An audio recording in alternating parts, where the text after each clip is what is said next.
toothpaste, toothbrush, noodles, yun lang. Pagbayan ko aking nakita, isang dalagang nakadungaw sa bintana. Natulala ako, laglag ang puso ko. Nalaglag din ang suka. Burger! Ay! Pati-pati ko.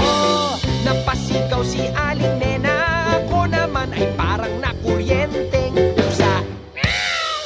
Ngunit natanggal ang hiya nang makita ko na nakatawa ang dalaga. Panay ang sorry ko sa pagmamadali. Nakalimutan pa ang sukli ko.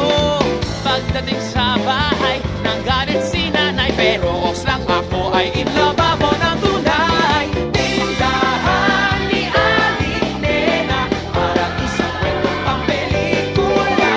Mura na at sari-sari pa ang iniitinda, pero ang tanging nais ko ay di nabibili ng pera.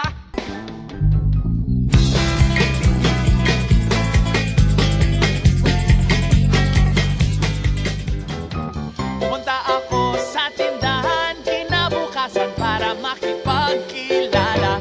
La la la la la. Ngunit sabi ni Aling Nena, Habang maaga, wala ka ng umasa. Anak niya'y aalis na papuntang Canada. 3 araw na lang ay babay na. Tindahan ni Aling Nena, parang isang kwentong pampelikula.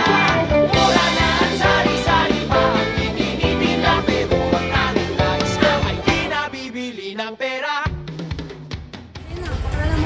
Ay, naku, hindi bawal. Pakilala mo ko. Sige, isang kondisyon. Ano? Kung kumita araw-araw sa tindahan ko. Sige na nga. Hinaanak ka din ka dito.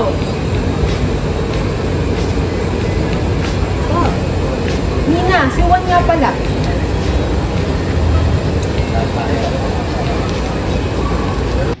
Hindi mapigil ang damdamin, ako'y nagmakaawang ipakilala.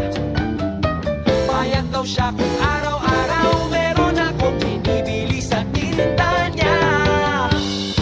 Ako'y pumayag at pinakilala niya sa kanya kaisa-isang dalaga.